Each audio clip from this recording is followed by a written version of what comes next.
This is Sherry Bidding, Managing Director of Social Media Week Johannesburg, and you're watching AFK Insider.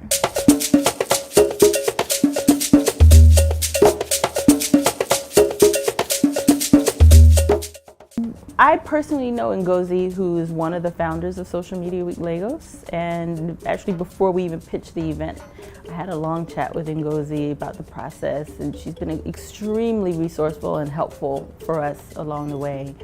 And their event is in February. We purposely wanted to do our event in September, almost as a way of complementing what these guys are doing in Lagos in February.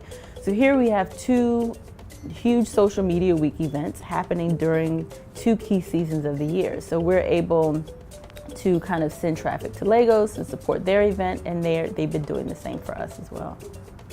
So right now we are we're ending our event submission process. And that's the first stage of our first stage was just to kind of announce that this event is coming to South Africa. And the second stage is obviously where we are now, where we're saying, hey, this is not just a typical conference or expo where you just sit in a conference room all day and you listen to speakers on a panel. It's an open and collaborative event.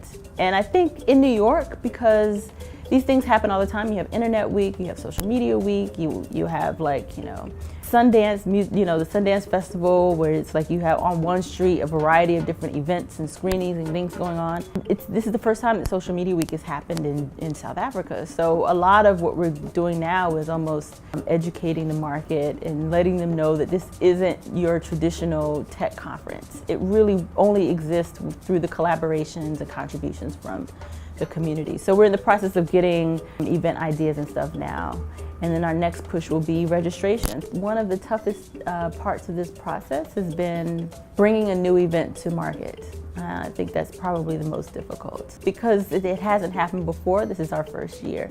So a lot of time has been spent, sort of explaining what Social Media Week is. And I think now, because we've been on this since probably the end of February now, and I think at this point things are really starting to pick up, and I'm excited to see the types of organizations and people who've decided even just in the first year that they want to get involved and support what we're doing. I think definitely just anytime you're doing something new for the first time, it's going to be a challenge.